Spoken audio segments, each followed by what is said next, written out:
کیا آپ نے کبھی سوچا ہے کہ سمندر کی سب سے گہری جگہ کیا ہے اور وہاں کیا حیرت انگیز راز چھپے ہیں؟ چیلنجر ڈیپ جو سمندر کی سب سے گہری جگہ ہے، اپنی حیرت انگیز گہرائی اور شدید دباؤ کی وجہ سے انسان کی توجہ کا مرکز بنا ہوا ہے۔ لیکن کیا آپ جانتے ہیں کہ اس گہرائی کا موازنہ دنیا کی سب سے بلند عمارتوں اور چوٹیوں سے کیسے ہوتا ہے؟ اور وہ مشہور بحری جہاز جو تاریخ کا حصہ بن گیا ہے ٹائٹینک، اس گہرائی کے مقابلے کہاں کھڑا ہے؟ اس ویڈیو میں ہم چیلنجر ڈیپ کی حیرت انگیز خصوصیات کا جائزہ لیں گے، برج خلیفہ، ماؤنٹ ایورسٹ اور ٹائٹینک کے ساتھ اس کا موازنہ کریں گے اور ان سب کے درمیان تعلق کو جانیں گے۔ ساتھ ہی ہم آپ کو بتائیں گے کہ چیلنجر ڈیپ میں حالیہ تحقیق نے دنیا کو کس طرح حیرت کن انکشافات فراہم کیے ہیں۔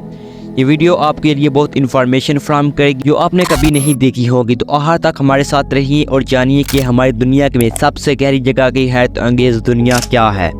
چیلنجر ڈیپ کا نام برطانوی بحری جہاز MHS چیلنجر کے نام پر رکھا گیا، جس نے 1872 سے 1876 تک دنیا بھر کا سفر کیا۔ HMS چیلنجر کی اس مہم کو چیلنجر مہم کے نام سے جانا جاتا ہے اور یہ پہلی بڑی سائنسی مہم تھی جس نے سمندر کی گہرائیوں کی پیمائش کی۔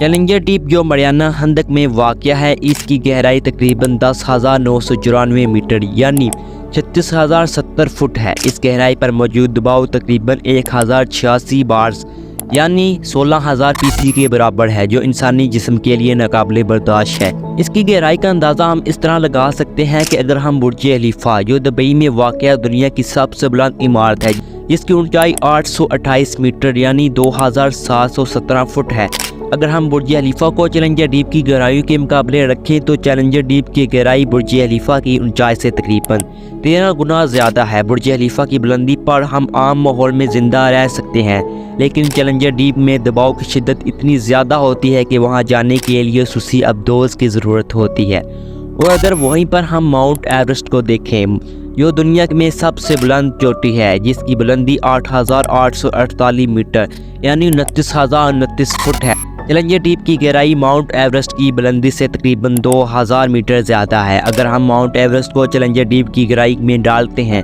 تو اس کا سرفس بھی چیلنجر ڈیپ کے نچلے حصے سے 2,000 میٹر اوپر ہوگا۔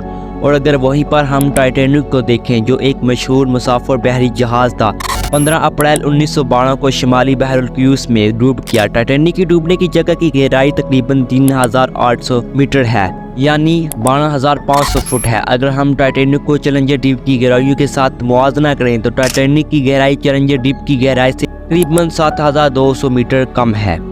اس شدید دباؤ میں جسم کے تمام حسیات اور باقیات فوراً تباہ ہو جائیں گی، لیکن اس ماحول میں زندگی کیسے برقرار رہ سکتی ہے؟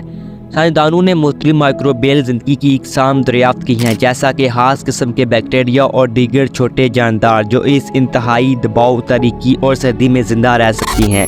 چیلنجر ڈیپ کی گہرائی میں جانے والے جدید ترین تحقیقی مشن میں 2012 میں فلم ڈائریکٹر جیمز کیمرون کا ایک مشن بھی شامل ہے، جس نے ایک واحد آدمی کی سبمرین میں چیلنجر ڈیپ کی تہہ تک پہنچنے کا کارنامہ سر انجام دیا۔ جیمز کیمرون نے اپنی تحقیق کے دوران چیلنجر ڈیپ کے گہرائیوں میں نئے جاندار اور جغرافیائی خصوصیات کو دریافت کیا۔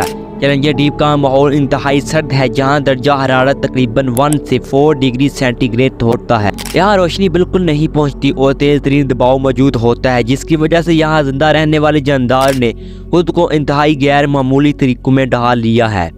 چیلنجر ڈیپ کی تحقیق ہمیں یہ سکھاتی ہے کہ زمین میں سب سے گہری جگہوں پر بھی زندگی کی حیرت انگیز صلاحیتیں موجود ہیں، اور ہمیں یہ بتاتی ہے کہ ہماری سمندروں کی گہرائیوں میں اب بھی بہت کچھ دریافت ہونا باقی ہے۔